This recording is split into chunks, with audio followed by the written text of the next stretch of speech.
நானும் தொழுவனே. ஞானத்தாயுனை நானும் தொழுவனே. ஞானத்தாயுனை நானும் தொழுவனே.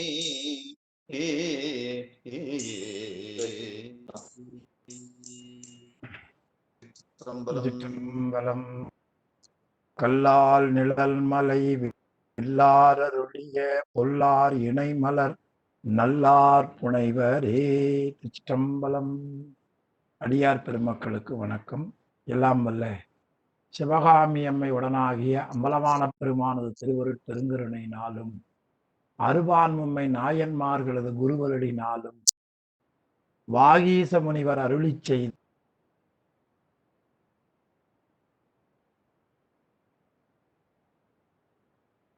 சிவபுண்ணியத்தை நாம் பெற்றிருக்கின்றோம். வாகீச முனிவர் பதி பசு பாசம் என்று சொல்லக்கூடிய முப்பொருள் உண்மைகளை ஆகமங்களிலே கூடிய ஞானபாத செய்தியை தமிழிலே கொடுக்க வேண்டும் என்று கருதி அகவற்பாவிலே ஞானாமிர்த நூலை அருளி செய்தார்கள்.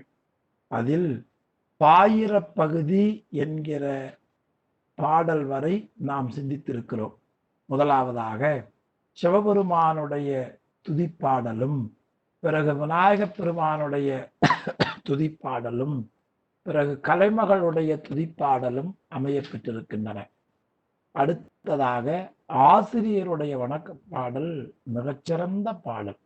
பரமானந்த திருமாமுனிவன் வளமலி சேவடி வழுத்தி உளமலி உவகை உற்றனம். ஒரு ஆன்மாவுக்கு உளமலி உவகை கிடைக்க வேண்டும் என்றால் ஆசிரியருடைய வளமலி சேவடியை வழுத்த வேண்டும் என்று அழுத்தமாக காட்டியிருக்கிறார்கள். அதன் பிறகு அவையடக்கம் கூறி நூல் பெயர் மறைமுறை 4 என்கிற பகுதிகளை மிக தெளிவாக சுருக்கமாக நமக்கு அருளினார்கள். இன்றைய நாளிலே 8வது திருப்பாடல் நாம் சிந்திக்க இருக்கின்றோம். இந்த 8வது திருப்பாடல்ல வாகீச முனிவர் 43 வரிகளில ஆன்மா அடையக்கூடிய 3 நிலை வேறுபாடுகளை நமக்கு அருளி செய்கின்றார்கள். இந்த திருப்பாடல் முப்பொருள்களினுடைய இயல்புகளை பசு பாசம் பதி ஆகிய 3களையும் முறையாக வரிசைப்படுத்தி அதில் முதலில் பசு எய்தக்கூடிய நிலை வேறுபாடுகள் அவத்தைகளை முறையாக நமக்கு கூறுகின்றார். அந்த அவத்தைகள் கேவலம், சகலம், சுத்தம் என்று நமக்கு சொல்லப்படும். அவத்தை என்ற சொல்லுக்கு நிலை வேறுபாடு என்று பொருள். ஆன்மா உடம்புக்குள் இருக்கிற பொழுது, உடம்பை விட்டு பிரிந்திருக்கிற பொழுது ஆன்மாவுக்கு இருக்கக்கூடிய நிலைகள், அந்த நிலைகளை 3இல் நமக்கு அடக்கி காண்பித்தார்கள். வடமொழியில அவத்தைன்னு பேரு, தமிழில் நிலை வேறுபாடு. அந்த 3ஆவன கேவலம், சகலம், சுத்தம். இந்த 3க்கும் காரண அவத்தை என்று பெயர். இதில் கேவல நிலை உயிருக்கு எப்படி நிகழ்கிறது என்றால், உயிர் தனது அறிவு, இச்சை, செயல்கள் ஆணவ மலத்துல முழுதும் மறைக்கப்பட்டிருக்கிற பொழுது சிறிதும் கூட அறிவு, இச்சை, செயல்கள் அவர்களுக்கு செயல்படாது. அது இந்த கூட்டு நிலை இல்லாமல் ஆணவ மலத்தோடு தனியாக இருப்பதால் இந்த நிலைக்கு தனிமை, கேவலம் என்று நமக்கு அருளி இருக்கிறார்கள். கேவலம் என்பது உலகையுள்ள பொருள் வேறு. ஒருத்தரை மதிக்காம இருக்கிற பொழுது அது கேவலம் என்று பொருள். இங்க சைவ சித்தாந்தத்துல கேவலம் என்ற சொல்லுக்கு தனிமை, ஆணவ மலத்தோடு மட்டும் கூடியிருக்கிற நிலை. இன்னும் கூறப்போனால் ஆணவ மலமே முழுவதுமாக என்று சொல்லுகிற அளவு அந்த வியாபகத்துக்குள் அடங்கி இருக்கிற நிலை கேவல நிலை. இந்த நிலை உயிருக்கு மாயை கன்மங்களோடு கூடாமல் ஆணவ மலத்தோடு மட்டும் இருக்கக்கூடிய முதல் நிலை. இது அனாதி நிலை என்று நமக்கு அருளுகிறார்கள். அடுத்த நிலை சகல நிலை. சகல நிலை என்பது இறைவனுடைய திருவருளால் ஆன்மா மாயையிலே இருந்து உடம்பு கருவிகள் முதலியவற்றை பெறும். அதன் துணையால் தன் அறிவு இச்சை செயல்கள் ஒரு சிறிது விளங்கி நிற்கும். அப்படி ஒரு சிறிது அறிவு விளக்கம் கிடைக்கிற பொழுது ஆணவ மலத்தை நீக்குவதற்காக இறைவன் மாயை கன்மங்களோடு ஆன்மாவை கூடியிருக்கும்படி செய்வார். இது இடைப்பட்ட நிலை என்று சொல்லப்படுவது. அடுத்ததாக இதற்கு சகல நிலை என்று பெயர். அடுத்து சுத்த நிலை. சுத்தலை நிலை என்பது உயிருக்கு எல்லா மலங்களும் நீங்கி ஆன்மா சிவத்தோடு கூடி தன் அறிவு இச்சை செயல்கள் எங்கும் வியாபித்து நிற்கும் முடிந்த நிலையாகும். ஆக எங்குமாய் வியாபித்து விளங்கி நிற்கக்கூடிய முடிந்த நிலை சுத்த நிலை. குற்றமாகிய ஆணவ மலத்திலே இருந்து முற்றிலும் நீங்க பெற்று உயிர் தூய்மை பெற்று நிற்பதால் இதற்கு சுத்தம் என்று பெயர். பசுவாகிய உயிர் அடையக்கூடிய 3 நிலை வேறுபாடுகளை இந்த திருப்பாடல்ல நமக்கு ஆசிரியர் பெருமகனார் எளிமையாக காட்டுகிறார். எல்லாரும் கொஞ்சம் கூர்ந்து கவனித்து படித்தாலே பாடல் பொருளிலேயே எளிமையாக அமைய பெற்றிருக்கிறது. அந்த 3 அவத்தைகள் கேவலம், சகலம், சுத்தம். இதில் ஆன்மா கேவலத்தில் இருக்கிற பொழுது கேவலன் என்றும், சகலத்தில் இருக்கிற பொழுது சகலன் என்றும், சுத்தமாக இருக்கிற பொழுது சுத்தன் என்றும் அவரை நாம் சொல்லுவோம். அப்ப கேவல நிலையில ஆன்மா இருள் மலம் என்று சொல்லக்கூடிய ஆணவ மலத்தோடு முழுவதுமாக மூடப்பட்டு முழு அறியாமையில் கிடப்பான். இதை நம்முடைய நூல்கள்ல பலவாறாக சொல்லப்படுகிறது. தாய்மான சுவாமிகள் காரிட்ட ஆணவ கருவறைக்குள் கண்ணில்லா குழவி போல் என்று மிக அருமையான உவமையில காட்டுகிறார். அப்ப முழு அறியாமையில ஆன்மா ஆணவ மலத்தோடு அது அழுந்தி கிடக்கும், மூழ்கி கிடக்கும். அப்பொழுது உயிர் உடம்போடு கூடுதல் இல்லை. இப்ப நம்ம உடம்பு போல எதுவும் இல்லை.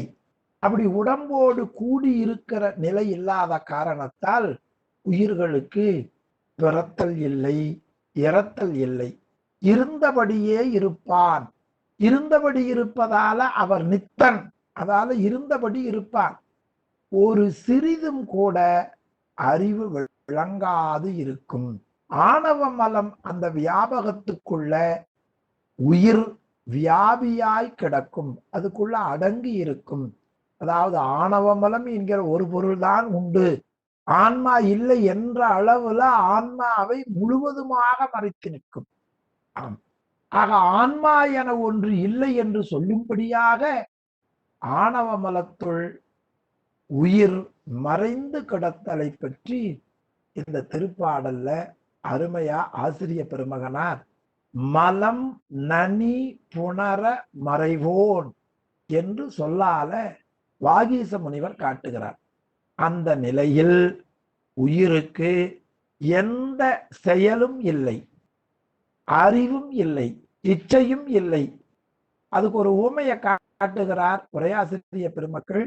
இருட்டில இருக்கக்கூடிய விழி எந்த பொருளையும் பார்க்காது. அதை போல ஆன்மா அறிதல் இல்லாதவனாக இருக்கும். அப்படி அறிதல் இல்லாத நிலையில அந்த ஆன்மாவை வாகீசர் ஒளியிலி என்று நல்ல சொல்லால காட்டுகிறார். இது ஆன்மாவுக்கு இருக்கக்கூடிய கேவல நிலை. நம்முடைய உயிரினுடைய நிலையை நாம கட்டாயம் தெரியணும். நம்ம வாழ்க்கை என்ன, நம்முடைய உயர்வு என்ன, தாழ்வு என்ன, எதிர்காலத்துல எப்படி வாழ போகிறோம், வாழ்க்கையை எப்படி அமைக்க வேண்டும் என்கிற ஒழுங்குகள் எல்லாம் இந்த உலகத்திலே வாழ்வதற்கு உரியது. இந்த பிறப்பு எதனால் வந்தது, இந்த பிறப்புக்கு காரணம் என்ன, அப்படி பிறப்பு நீங்கி இருப்பதற்கு நாம் என்ன செய்ய வேண்டும் என்பதையெல்லாம் சிந்திக்கின்ற ஒரு அறிவுதான் இப்பொழுது நமக்கு தேவையான ஒன்று. அந்த விசாரணையில தான் ஆன்மா இருக்கக்கூடிய நிலைகளை முதலாவதாக அறிய வேண்டும் என்று வாகீச பெருமான் கருதி இருக்கிறார். எனவே படிக்கிற அந்த உயிர்கள், கேட்கிற உயிர்கள் இருக்கக்கூடிய நிலைகள் என்ன என்ன என்பதை முதலாவதாக தெரிய வேண்டும் என்று கருதி ஆன்மா அடையக்கூடிய 3 நிலைகளில் கேவலமான நிலையை காட்டுகிறார். மீண்டும் நினைவூட்டுகிறேன், கேவலம் என்பது இழிந்தது என்று பொருள் உலகியல்ல. ஆனா இங்க தனிமை, ஆணவ மலத்தோடு மட்டும் இருப்பது, இது கேவல நிலை, அனாதி நிலை. இதை பற்றி இந்த செய்யுள்ள மிக அருமையா சுருங்க சொல்லி விளங்க வைக்கிறார் ஆசிரிய பெருமகனார். இனி முதல்வன், எல்லா பொருளுக்கும் முதல்வனாக இருப்பவன் சிவபெருமான் துதியில முன்னோன் என்று நமக்கு காட்டினார். அந்த முன்னோன் ஆகிய இறைவன் அறிவற்ற நிலையில சடம்போல கிடந்த அந்த நிலையில இருந்து ஆன்மாவிற்கு உடம்பு, கருவிகள் முதலியவற்றை அவன் ஆன்மாவோடு சேர்த்து வைக்கின்றான். அப்படி சேர்த்து வைத்து உலக வாழ்விலே செலுத்துகிறான். இறைவன் மட்டும் கருணை திருநோக்கம் கொடுத்து நமக்கு உடம்பு முதலிய தனுகரண புவன போகங்களை கொடுக்கவில்லை என்று சொன்னால் நாம் உடம்போடு கூடி வந்திருக்க மாட்டோம். எனவே அந்த பேருபகாரத்தை இறைவன் செய்கின்றான். இந்த நிலைக்கு சகல நிலை என்று நமக்கு அருளுகிறார்கள். எனவே இந்த உடம்பு மாயையின் காரியம். ஆக மாயையின் காரியமான உடம்பிலே ஆன்மா பொருந்தி நின்று உயிர் குறையாத போகத்தை வினைக்கு ஏற்ப மேலும் மேலும் மேலும் மேலும் துய்க்க விரும்பும். அப்படி துய்க்க விரும்புவதை நூலாசிரிய பெருமகனார் இந்த செய்யுளில் மாயா உதரம் மறி தேயா போகம் நினைந்த சகலன் என்று நல்ல தொடர்ல காட்டுகிறார். மலத்தால் மறைப்புண்டிருக்கிற இந்த ஆன்மா குருடனை போல அறிவு விளக்கம் இல்லாமல் இருக்கும். அப்பொழுது அறிவு விளங்க செய்வதற்குரிய நோக்குடையவனாக கலை முதலிய கருவிகளை கொஞ்சம் கொஞ்சமா சுவாமி கூட்டுகிறார். அப்படி கூட்டுகிற பொழுது ஆன்மாவிற்கு எதை முதலில் இறைவன் கூட்டி வைத்தார் என்று வாகீச முனிவர் தன் குருநாதர் உணர்த்த இந்த திருப்பாடல்ல காட்டுகிறார். ஆணவத்தினுடைய மறைப்பாற்றலை சிறிது நீக்க வேண்டும் என்று சொன்னால் ஆன்மாவிற்கு கிரியை என்கிற சக்தி, அந்த செயல் ஆற்றல் அந்த ஆன்மாவிற்கு தேவை. எனவே இறைவன் செயலாற்றலை விளங்கச் செய்கின்றான். அப்படி விளங்கச் செய்வதற்கு கலை என்னும் கருவியை முதலாவதாக நமக்கு அருள் செய்கின்றார். இது போற்றி பகரடை பகுதியில உமாபதி சிவாச்சாரியார் ரொம்ப அருமையா காட்டுகிறார். கலை என்கிற கருவியை இறைவன் உடன் கூட்டி வைக்கின்றார் மலத்தோல கிடக்கிற உயிருக்கு. அப்படி அந்த கருவி, கலை என்ற கருவி கிடைத்தவுடனே செயலாற்றல் விளங்கிய அந்த உயிருக்கு அறிவாற்றலை இறைவன் கொஞ்சமா கொடுக்கிறார். அது வித்தை என்று வடமொழியில சொல்லுவார்கள். அது ஞானம், அறிவாற்றலை கொடுக்கிறார். அதன் பிறகு கலையிலே இருந்து தோன்றுவதாகிய வித்தையிலே இருந்து அராகம் என்னும் தத்துவம் அங்க தோன்றுகிறது. இது இறைவன் கொடுப்பதுதான். அந்த அராக தத்துவம் என்பது உயிருக்கு உலக இன்பங்களில் ஆசையை உண்டுபடுத்துதல். அதுக்கு விளைவு என்று பெயர். அந்த விளைவு இச்சையை கொடுக்கின்றார். அப்ப ஆன்மாவுக்கு கேவல நிலையில கிடக்கக்கூடிய அந்த ஆன்மாவுக்கு கலை, வித்தை, இச்சை இந்த மூன்றையும் இறைவன் சேர்த்து வைக்கிறார். பிறகு அந்த கலை, வித்தை, அராகம் இந்த மூன்றும் தமிழ் அந்த சொன்னால் செயல், அறிவு, விளைவு ஆகிய மூவகை ஆற்றல்களும் தனித்தனியாக விளங்கச் செய்யக்கூடிய கருவிகளாகும். இதை வைத்து உயிர் உலக நுகர்ச்சியை அறிந்து செயல்பட்டு அனுபவித்து வரும். அப்படி அனுபவிக்கிற பொழுது ஒரு கால எல்லையை இறைவன் அதற்கு அமைப்பார். அதற்கு காலம் என்கிற தத்துவத்தை கூட்டி வைக்கின்றார். அந்த கால வரையறைக்குள் இந்த உயிர் இந்த வினைக்கு ஏற்ப இந்த இன்ப துன்பங்களை வினைக்கு ஈடாக அனுபவிக்க வேண்டும் என்று ஒரு ஒழுங்கை வைப்பான். அது நியதி என்று பெயர். அந்த நியதி தத்துவத்தை உடல் அமைப்பான். அப்ப முதல்ல நமக்கு கலை, பிறகு வித்தை, பிறகு இச்சை, அதன் பிறகு காலம், நியதி, இந்த அஞ்சையும் இறைவன் ஆன்மாவுக்கு சேர்த்து வைக்கின்றான். இது பயன்பாட்டுக்கு வருகிற பொழுது முதலாவதாக கலை, வித்தை, பிறகு இச்சை, பிறகு காலம், நியதி என்று வரும். ஆனா தோற்றம் முறையில பார்க்கிற பொழுது முதலாவதாக தோன்றுவது காலம், அதன் பிறகு கால தத்துவம், பிறகு நியதி தத்துவம், கலை, வித்தை, அராகம். இந்த ஐந்தும் உயிர்களுக்கு உலக இன்ப துன்பங்களை அனுபவிப்பதற்காக, அந்த உலக நோக்கு உடைவதற்காக இறைவன் செய்கிற மிகப்பெரிய கருணை. இப்படி இந்த கலை, வித்தை, அராகம் ஆகியவற்றில இருந்து நமக்கு காலம், நியதி என்ற அஞ்சு நாம் பார்த்தோம். இதில் கலையிலே இருந்து பிரகிருதி என்கிற தத்துவம் நமக்கு தோன்றும். அந்த பிரகிருதி தத்துவத்துல புத்தி முதலிய 23 தத்துவங்கள் தோன்றுவதற்கு முதல் காரணமாக இருப்பது இந்த பிரகிருதி ஆகும். இதை மூலப்பகுதி என்றும் வழங்குவர். சிவஞான போதம், சிவப்பிரகாசம், சித்தியார் இதுல விரிவா நமக்கு சொல்லப்படுகிறது.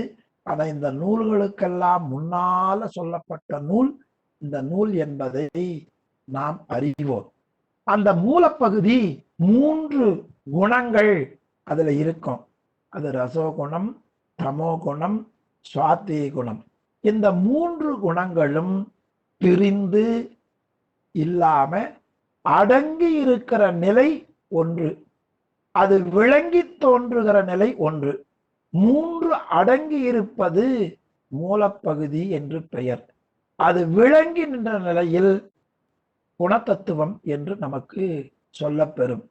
அந்த மூலப்பகுதியிலே இருந்து புத்தி தத்துவம் முதலாக நிலம் ஈராக உள்ள தத்துவ கூட்டங்கள் தோன்றி உயிரை அதுல கட்டி பிணித்து நிற்கும்.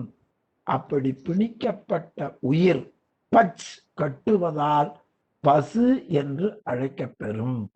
இதுதான் பதி பசு பாசத்துல பசுவுக்கு இருக்கக்கூடிய அந்த நிலை வேறுபாடுகள்ல சகல நிலை இறைவன் ஊட்டுகிறதை இங்க நமக்கு ஆசிரிய பெருமகனார் காட்டுகிறார். பசுவாகிய உயிர் மாயின் காரியமாக வந்த உடம்பை தன்னின் வேறு என்று கருதாமல் தானே என்று மயங்கி நிற்கும். அப்படி மயங்கி நிற்கிறதுக்கு காரணம் முன்வினைகளின் பயன்களாகிய இன்ப துன்பங்களை அனுபவித்து உலகத்துல பிறந்து இறந்து உழன்று மாறி மாறி வரும் சாதல் பிறப்பு என்னும் தடஞ்சுழியில் தடுமாறி வினைக்கு ஏற்ப வரும். அப்படி வருகிற பொழுது மலங்கள் சிறிது சிறிதாக அந்த பக்குவ நிலைக்கு மாறி வரும். அப்படி மாறி வருகிற பொழுது உயிருக்கு 2 வினைகள், நல்வினை தீவினை, இந்த 2 வினைகளையும் ஒப்ப பார்க்கிற ஒரு திருவருள் அந்த ஆன்மாவுக்கு கிடைக்கும். அப்ப திருவருள் ஒப்ப பார்க்கிற நிலையில அந்த திருவருள் ஞானம் ஆன்மாவில பதிந்து அதுல விளங்கி தோன்றும். அந்த நிலையில்தான் ஞானாசிரியர் நமக்கு குருநாதராக வருவார். அந்த ஒப்பற்ற நிலையில இறைவன் குருநாதராக வந்து நாம் மெய்யுணர்வை பெற்று 3 மலங்களும் நீங்க அந்த ஆன்மா இறைவனுடைய திருவடி என்று சொல்லக்கூடிய பேரின்ப அனுபவத்தில் தலைப்படும். இந்த நிலை சுத்த நிலை. ஆக கேவல நிலை, சகல நிலை, சுத்த நிலை. ரொம்ப எளிமையான உதாரணங்களோடு ஆசிரியர் எளிமையா நமக்கு காட்டுகிறார். படிக்கின்ற, கேட்கின்ற, புரிகின்ற தவம் நாம் செய்ய வேண்டும். இது சுத்த நிலை என்று சொல்லப்படுவது. இப்படி தூய சிவானந்தத்தை பரபோகம், பரமசுகம் என்றெல்லாம் சொல்லுவார்கள். இப்படி இந்த நிலையை அடைந்த ஆன்மா மீண்டும் மலத்தோடு கூடுவது இல்லை. அதை ஆசிரியர் பெருமகனார் நின் மலத்து இயையும் பின் மலத்து இயையான் என்று ஆசிரியர் அருமையா காட்டுகிறார். இது போல ஆன்மா பேரின்ப நிலையை அடையும் என்பதை நமக்கு இந்த திருப்பாடல்ல காட்டுகிறார். கேவலம், சகலம், சுத்தம் இந்த 3 நிலைகளை சொல்லி ஆன்மா சுத்த நிலையை எய்திவிட்டால் மீண்டும் அது மலத்தோடு பந்தத்தை பந்திக்க வராது. இது தெரியுங்கால் இவ்வண்ணம் சிந்துதல் சிந்தல் என்பதாக இந்த திருப்பாடல காட்டியிருக்கிறார் என்று பாடலினுடைய ஒரு திரண்ட செய்தியை நான் உங்களுக்கு நினைவூட்டினேன். இனி பாடல் உங்களுக்கு பெருவாழ்வுள்ள பாடல் அமைத்திருப்பார்கள். நூல் வைத்திருப்பவர்கள் பாடல் பாருங்கள். 8வது செய்யுள் பசுவை பற்றி நமக்கு அருளுகிறார். அதில் இந்த திருப்பாடலுக்கு சம்மிய ஞானம், இது முதலா 7 பாடல்ல சம்மிய ஞானம் என்று சொல்லுவார்கள். அது நிலைபேற்றறிவு என்றும் நல் ஞானம் என்றும் அதுக்கு தமிழ்ல சொல்லுவார்கள். நல் ஞானம் என்பதைத்தான் சம்மிய ஞானம் என்ற சொல்லால சொல்லுகிறார்கள். 7 பாடல்ல இந்த விளக்கத்தை சிறிது சிறிதாக நமக்கு ஆசிரியர் பெருமகனார் ஒரு குழந்தைக்கு உணவு ஊட்டுகிற பொழுது தாயானவள் குழந்தையினுடைய நலன் கருதி எப்படியாயினும் அந்த குழந்தையின் வயிறை நிரப்ப வேண்டும், பசி துன்பத்தை போக்க வேண்டும் என்கிற கருணையைப் போல பல்லாயிரம் கருணை திருநோக்கத்தோடு உலக ஆன்மாக்கள் ஆன்மாவாகிய தங்களின் நிலை வேறுபாடுகளை உணர்ந்து கொள்ள வேண்டும் என்கிற கருணை திருநோக்கத்தோடு ஆசிரியர் பெருமகனார் 3 நிலைகளை இந்த திருப்பாடல்ல காட்டுகிறார். எனவே அந்த ஆசிரியருடைய திருவடியை மீண்டும் வணங்குவோம்.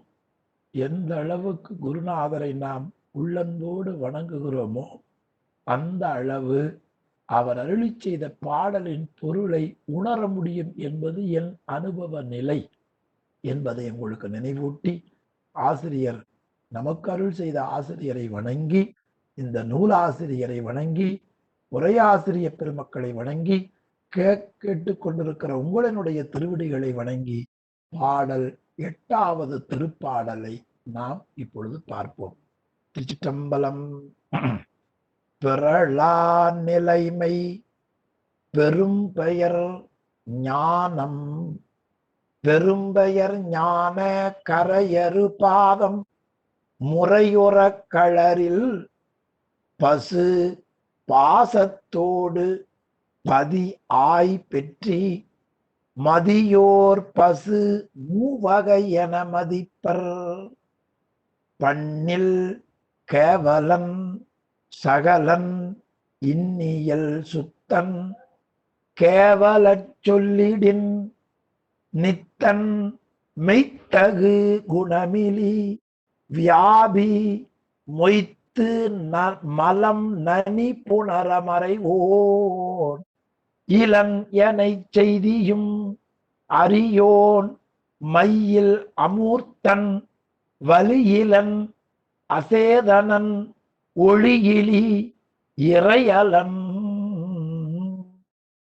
மாயா உதரம் மறி தேயா போகம் நினைந்த சகலற்கு எய்திய முரண்மிகு கூற்றை முறித்த அரணது இருங்கலை அமர விரிந்து இரும் சேதனம் அடையா விச்சை அடைய தடையில் விடைய பகுதி விரவிப்புடையே பொங்கி அராகம் புணர தங்கா ஆசை எங்கனும் மாசர நிமிர எற்பிரதானம் ஒற்கமில் குணத்தொடு புத்தி முதலிய தொத்து இனிது உரள பிணித்தலின் பிணிப்பனன் பசு மற்ற இணைக்க நியதி முன்னர் இயல் இருமுனையின் பிறளாது உரள பின்னர் குறையா காலம் காலத்து அளவை பாலில் காட்டத் தொழிலோடு போகத்து ஆட்டுண்டு இரியா தத்துவ கலையினில் இவ்வனம் பரியா பந்தம் பந்தித்து ஒரு வழி அறிவு சிறிதமர்ந்து ஆகம் ஆய அறிவு சிறிதமர்ந்து ஆக மாய பிரியா மோகினி பெரும்போகத்தை தான் என எண்ணி ஆனா முன்வினை பயன் பலமாந்தி வியந்துரை காலை வல்வினை எல்லை செல்லா காலத்து ஒல்லன ஒப்ப உயர் பெரும் சிவனது சக்தி நிபாதம் தழைப்ப மெய்த்தகு குரு பரம்பரனது அருளின் செவ்வி வம்பரு சம்பிரதாயத்து அஞ்சுடர் உற்றகாலை சொல் தொடர்பு அற்று தேயாது யாவுமாய் அறிவகன்ற ஆயாச்சிவனது அணி கிளர் சீர்த்தி நின்மலத்து இயையும் பின்மலத்து இயையான் அந்தமில் பந்தம் மற்று தெரியும் காலே இவனம் சிந்துதல் அந்தமில் பந்தமற்றிவனம் சிந்துதல் சிந்தல் தெரியும் காலே அந்தமில் பந்தம் இவனம் சிந்தும் தெரியும் காலே இவனம் சிந்துதல் என்று 43 வரிகள்ல நமக்கு காட்டுகிறார். முதல் பகுதி பிறளா நிலைமை ஞான பெரும்பெயர் கரை அறுபாதம் முறையுற கழறின் பசு பாசத்தோடு பதி ஆய் பெற்றி. இந்த பகுதியை பார்த்தால் எந்த காலத்திலேயும் மாறாமல் ஒருபடித்தாயுள்ள தன்மை, அந்த தன்மை ஞானம் என்று சொல்லப்படும். அந்த ஞானம் என்னும் பெரிய பெயரை உடைய அஞ்ஞானத்தை நீக்குகின்ற ஞானபாதத்தின் முறை, அதை நம்முடைய அறிவு வாங்கும்படியாக உள்ளம் பொருந்தும்படியாக சொல்ல வந்தால் பசு பாசத்தோடு பதியாய் பெற்றி, பசுவும் பாசமும் பதியும் முப்பொருளும் ஆராயும் இயல்புடையது என்று இந்த 3 பொருள்களையும் பதி பசு பாசம் பதி என்ற வரிசை முறையிலே ஆசிரியர் நமக்கு காட்டுகிறார். அதில் பசு அடையக்கூடிய 3 நிலை வேறுபாடுகள் உலகத்துல சைவ சித்தாந்தத்தில் முப்பொருள் உண்மையில பதி பசு பாசம் எனப்பகர் 3ல் பதியினை போல் பசுபாசம் அனாதி என்று நமக்கு திருமூலர் காட்டுகிறார். நல்ல ஞானாசிரியர்கள் பலரும் காட்டுகிறார்கள். அதில் மெய்கண்ட தேவநாயனார் அவருடைய மாணவர் அருள்நந்தி சிவாச்சாரியார் இந்த மூன்றை சொல்லுகிற பொழுது பதி பாசம் பசு என்று மூன்றுல தொடங்கி நிறைவு செய்கிற பொழுது எதிர்வரிசையில பசு பாசம் பதி என்று அதை நிறைவு செய்து அருளுகிறார். உண்மை விளக்கம் எழுதிய மணவாசகடந்தார் பாசம் பசு பதி என்று அமைப்பதை நாம் பார்க்கிறோம். உமாபதி சிவம் பதி பசு பாசம் என்றே அமைத்திருப்பதை திருவருட்பயன் சிவப்பிரகாச நூல்ல நாம் பார்க்கிறோம். இவர்களுக்கெல்லாம் முன்னால தோன்றியவர் வாகீச முனிவர். அவர் பசு பாசம் பதி என்று அமைத்து அதை விளக்கமாக நமக்கு காட்டுகிறார். ஏனென்றால் பசுதான் பாசத்தை நீக்கி பதியை அடைந்து பேரின்பம் அடைய தகுதியுடையது. எனவே இந்த அறிவை பெறுவதற்கு உரியது பசு, பேரின்பத்தை அடைவதற்குரியது பசு. எனவே பசுக்குதான் லாபம். எனவே ஆன்மாவை பற்றி முதலாக நமக்கு காட்டுகிறார். அதில் 4 பாதங்கள் ஆகமங்கள்ல சொல்லப்பட்டது. அது முந்தைய பாடல்ல மறை முறை 4 சரியை கிரியை யோகம் ஞானம் என்று நாம் அந்த பாடல்ல பார்த்தோம். அந்த 4ல சரியை கிரியை யோகம் கொஞ்சம் ஏதாவது வேறுபாட்டிற்கு இடம் உண்டு செயல்படுத்துகிற பொழுது. ஞானத்தில் எந்த வேறுபாடும் நமக்கு வராது. ஏன் அப்படி அந்த 3 மட்டும் சிறுபான்மையா வேறுபாடு வருகிறது என்று சிந்தித்து பார்த்தால் சரியை கிரியை யோகம் செய்யப்படுகிற இடங்கள்ல காலங்கள்ல சிறிது வேறுபாடு வரலாம். ஆனால் ஞானபாதமாகிய அந்த பொருளின் இயல்பு அதுபோல மாறுவதற்கு ஒன்றும் இல்லை.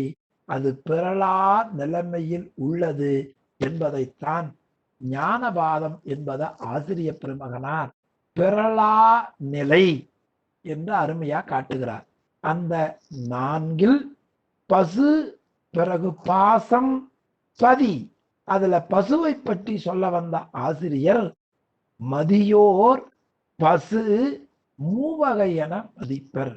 மதியோர் என்பது அறிவுடையோர்.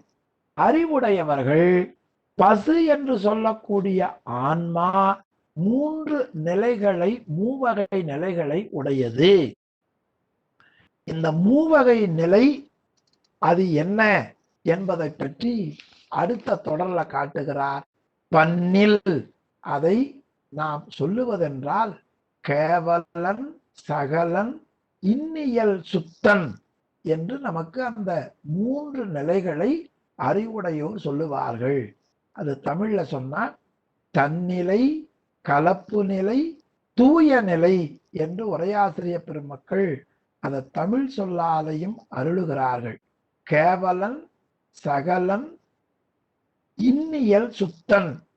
அவர் கேவலனுக்கு எந்த அடையும் போடல, சகலனுக்கு இல்ல, சுத்தனுக்கு மட்டும் இனிமை தரக்கூடிய சுத்தன் என்று காட்டினார். அதற்கு என்ன பொருள் என்றால், கேவலத்துல ஆன்மாவுக்கு எந்த விதமான விருப்பு வெறுப்பு கிடையாது. சகல நிலையில விருப்பு வெறுப்பு உண்டு. சுத்த நிலையில் விருப்பு வெறுப்பு அற்ற நிலையில பேரானந்தத்தை மட்டுமே அனுபவித்து கொண்டிருக்கும். அதனால இனிமை தரக்கூடிய சுத்த நிலை, சுத்தம் என்கிற அந்த நிலையை ஆன்மா அடைகிற பொழுது ஆன்மா பேரின்பத்தை திளைக்கும். ஏனைய சகல நிலையில அந்த இன்பம் வந்து வந்து போகும். அதனால் ஆசிரிய பெருமகனார் இன்னியல் சுத்தன் என்று அருமையா காட்டுகிறார். உண்மை விளக்கத்துல நமக்கு இருக்கிற புலன்களை சொல்லுகிற பொழுது, அதனுடைய தன்மையை சொல்லுகிற பொழுது கள்ளப்புலன் என்று காட்டுவார். அதுபோல சுத்த நிலையில் இனிமையை அனுபவிக்கும். இப்படி பதி, அதாவது பசு, பாசம், பதி, இதுலதான் நூல்ல காட்டுகிறார். இந்த 3ல பசு அடையக்கூடிய நிலையை சொல்லுவது என்று சொன்னால் கேவலன் சகலன் இன்னியல் சுத்தம் என்று சொல்லுவார்கள். இதில் கேவல நிலையை பற்றி ஆசிரியர் பெருமகனார் கூறப்போகிறார். கேவலம் சொல்லிடின், அது தொடங்குற பொழுது அப்படிதான் அருளுகிறார். கேவலன் சொல்லிடின், கேவலன் என்பதை பற்றி நாம் சொன்னால் அது என்ன நிலையில இருக்கும் என்பதை ஆசிரியர் மிக அருமையா கேவலத்தை பற்றி சொல்ல போகிற பொழுது, அந்த கேவல நிலையில ஆன்மா பிறத்தல் இறத்தல் இல்லாது இருந்தபடி இருக்கும். அதனால கேவலம் சொல்லிடின் நித்தன், அங்க எந்த செயலும் இருக்காது. மெய்த்தகு குணம் இலி, உடம்புடன் கூடிய முக்குணம் அந்த ஆன்மாவுக்கு இல்லாமல் இருக்கும். அந்த மெய்த்தகு குணம் என்கிற இடத்துல புத்தி குணம் இல்லாதவன் என்றும் சொல்லுவார்கள். புத்தி குணம் 8, அதுல நேராக இருக்கிற 4, எதிர்மறையாக இருக்கிற 4. அது வடமொழியில சொன்னா தருமம், ஞானம், வைராக்கியம், ஐஸ்வர்யம் என்று சொல்லுவார்கள். தமிழ்ல சொல்லுகிற பொழுது அறம், தர்மம் என்று சொல்லப்படும். மெய்யுணர்வு ஞானம், உறுதிப்பாடு வைராக்கியம், செல்வம் ஐஸ்வர்யம். இது புத்தி குணங்கள்ல 4. இனி அடுத்தது அறம் செய்யாமை, அறியாமை, உறுதிப்பாடின்மை, நல்கூறுதல். இது நம்ம புத்தி குணங்கள்ல வரக்கூடியது. இவையெல்லாம் கேவல நிலையில கிடக்கிற பொழுது ஆன்மாவுக்கு ஒன்றும் இருக்காது. பிறகு வியாபி, வியாபி என்று சொன்னா வியாபகம், வியாபி, வியாபகம், வியாப்தி என்று சொல்லுவார்கள். அது 3 நிலைய எளிமையா சொல்லுவார்கள். இடம் ஒன்று இருக்கும், அந்த இடத்துக்குள்ள கலந்து இருப்பது வியாபி என்று சொல்லப்படுவது. வியாபகம், அந்த வியாபகம் என்பது எல்லாம் தங்குவதற்கு இடம் கொடுப்பது, அதுக்குள்ள வியாபியாக இருக்கும். இப்ப வியாபி என்று சொன்னா ஆணவ மலம் முழுவதும் தன்னை மறைத்திருப்பது போல ஆணவ மலம் மலத்துக்குள்ள அடங்கி கிடக்கும். எனவே சிறு விளக்கம் இல்லாமல் அதனுள் ஆணவ மலம் தெரியும்படியா, உயிரே அதுக்குள்ள இல்லாதபடியா தெரியும். அதனால வியாபியாய் கிடப்பான். அடுத்து மொய்த்து மலம் நனி புணரா மறைவோன், ஆணவமாகிய இருள் மலம் மிகவும் கூடுதலா செறிந்து மறைத்து நிற்கும். அப்படி மறைத்து நிற்கிற பொழுது அதற்குள் ஆன்மா என்கிற ஒன்று இல்லை என்று சொல்லும்படியாக மலம் நனி புணர, நனி என்பது மிகுதி, ஒரு தவ சால நனி மிகுதி பொருள் என்று தமிழ் இலக்கணம் தெரியும் நமக்கு. ஆக நனி புணர மறைவோன், அதற்குள்ள மறைந்து கிடக்கும். எனை செய்தியும் இளன், எந்த செயலும் இல்லாமல் இருக்கும். ஆன்மா அறியோன், அறிவில்லாதவனாக இருக்கும். மையில் அமூர்த்தன், குற்றமற்ற வடிவு, அவனுக்கு உடம்பு ஏதும் இருக்காது. வலியிலன், எந்த அனுபவத்தையும் நுகர்ச்சியையும் அனுபவிக்க வேண்டும் என்ற கருத்து இல்லாமல் இருப்பவன். அசேதனன், சேதனம் என்பது அறிவுடையது, அசேதனம் அறிவில்லாதது. அப்ப அசேதன பொருள் போல இச்சை இல்லாது இருப்பன். ஒளி இலி, இருளில் கிடக்கக்கூடிய வெளி எந்த பொருளையும் பார்க்காது. அதை போல ஆன்மா அறிதல் இல்லாது கிடக்கும். இறை அலன், எதையும் செய்யுகின்ற தகுதி இல்லாதவனாக இருக்கும். இது ஆன்மா கேவல நிலையில இருக்கிற பொழுது இருக்கிற நிலை வேறுபாடுகளை நம்ம காட்டுகிறார். கேவலத்துல கிடக்கிற பொழுது இந்த நிலையில தான் நாம் எல்லாரும் கிடந்தோம். இப்படி கிடந்த ஆன்மாவாகிய நம்மைத்தான் இறைவன் மிகவும் பெருமுயற்சி செய்து சகல நிலைக்கு கொண்டு வந்தான். அந்த சகல நிலை வந்தத அடுத்த பகுதியில காட்டுகிறார். மாயா உதரம் மறி, மாயையின் காரியமாக இருக்கக்கூடிய உடம்பிலே பொருந்தி நின்றான். அப்ப மாயையினுடைய காரியம்தான் உடம்பு.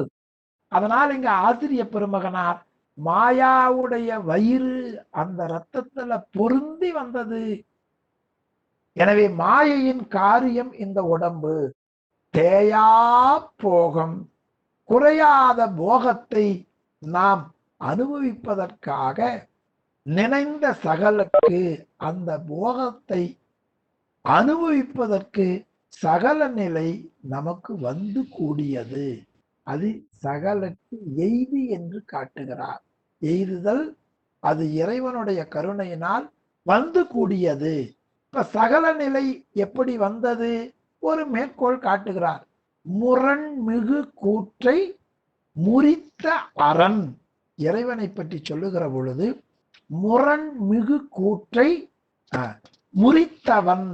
அப்ப முரண்மிகு கூற்றம் என்று சொன்னா, அதாவது மாயையிலே இருந்து ஆன்மாவிற்கு காலம், பிறகு நியதி, பிறை கலை முதலாக தத்துவங்கள் அப்படி தோன்றும். ஆனாலும் கலைதான் முதல்ல செயல்படுகிறது, தொழிற்படுகிறது. பிறகுதான் நமக்கு காலம் நியதியும் இறைவன் சேர்க்கிறான். அப்போ மாயையினுடைய அந்த காரியங்கள் பலவற்றுள் கலை முதலிய தத்துவமே முதலாவதாக தொழில்பட்டு ஆன்மாவினுடைய கிரியாசக்தியை எழுப்புகிறது. அந்த நிலையில் புறத்தில கூற்றுவன் மார்க்கண்டேய வரலாற்றில மார்க்கண்டேயனுடைய உயிரை எடுப்பதற்காக யமன் வருகிறான். யமனுடைய அந்த ஆற்றலை இறைவன் அடக்கி விடுகிறார். அந்த வரலாற்றை முரண்மிகு கூற்றை முறித்த அரண், யமனுடைய அந்த செயல்பாட்டை வலியிழக்கச் செய்தவன். அதை போல ஆணவமலமாகிய யமன் உயிருக்கு இடையூறு பண்ணுகிறவன்.